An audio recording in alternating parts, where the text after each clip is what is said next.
तालुक्यातील सर्व शेतकऱ्यांना मला नम्र विनंती करायची आहे की मोठ्या प्रमाणामध्ये पाऊस पडलेला आहे आणि प्रचंड नुकसान शेतकऱ्यांचं झालेलं आहे। 3 मंडळामध्ये 65 मिलीमीटर पेक्षा जास्त पाऊस पडल्याची नोंद आहे। आता परवा मला जेव्हा कृषी खात्याने माहिती दिली तेव्हा उमदी मंडळामध्ये 65 पेक्षा जास्त पाऊस पडलाय असा रिपोर्ट होता, परंतु आता उमदीमध्ये सुद्धा 65 मिलीमीटर पाऊस पडला नाही अशा पद्धतीचं अधिकाऱ्यांचं मत आहे। म्हणजे आता तिथं एवढं मोठं नुकसान झालंय उमदी परिसरामध्ये, पंचनामे सुरू आहे। वळसंग, मुचंडी आणि माडग्या 3 मंडळामध्ये 65 मिलीमीटर पेक्षा जास्त पावसाची नोंद झाली आहे, परंतु उरलेल्या 6 मंडळामध्ये सुद्धा 65 मिलीमीटर पावसाची नोंद जरी झाली नसली तरी सतत पडणारा पाऊस आणि या पावसामुळे प्रचंड मोठं नुकसान झालेलं आहे। आता माझ्याकडे 2 व्हिडिओ आहेत, ते व्हिडिओ मी आपल्या निदर्शनास आणून देतो। हा जो व्हिडिओ आहे हिम्मत कोडक औंढीचे शेतकरी आहेत। आता तिथं 65 मिलीमीटर पाऊस पडला नाही, परंतु शेतामध्ये पूर्ण पाणी आहे, म्हणजे ते पीक पूर्णपणे वाया गेलंय। हे मी उदाहरणार्थ आपल्या माहितीसाठी दाखवतोय। दुसरे एक भारत कोडक म्हणून औंढीचे शेतकरी आहेत, त्यांची ही डाळिंबाची बाग आहे, अख्खी पाण्याखाली डाळिंबाची बाग आहे, प्रचंड मोठं नुकसान झालंय।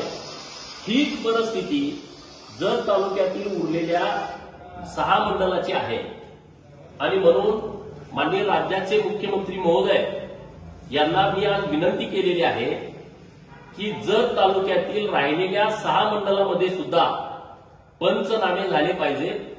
शेतकऱ्यांचं प्रचंड मोठं नुकसान झालेलं आहे आणि विशेष बाब म्हणून माननीय जिल्हाधिकारी सांगली यांना आदेश व्हावेत की जत तालुका असेल किंवा अन्य सांगली जिल्ह्यातील तालुके असतील की ज्यांच्याकडे पाऊस पडलाय परंतु तो 65 मिलीमीटर पेक्षा जास्त पडला नाही।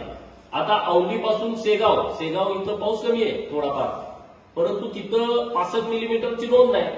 पर्जन्यमापक यंत्र हे सेगावला आहे।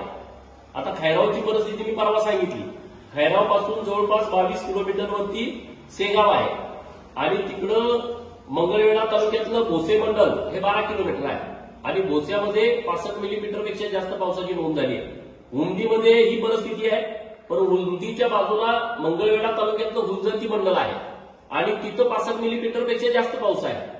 अशी संपूर्ण जत तालुक्याची परिस्थिती झालेली आहे आणि म्हणून राज्याचे लाडके मुख्यमंत्री जे शेतकऱ्यांच्या पाठीशी ठामपणे उभे राहतात त्यांच्याकडे मी आज पत्र लिहून मागणी करतोय की जत तालुक्यामधील 3 मंडळं सोडून जी 6 मंडळ आहेत त्या मंडळात सर्व शेतकऱ्यांचं नुकसान झालेलं आहे, त्यांचा सरसकट नुकसानीचा पंचनामा व्हावा आणि त्यांना मदत मिळावी अशी विनंती राज्याचे मुख्यमंत्री महोदय यांच्याकडे मी आज पत्राद्वारे करतोय।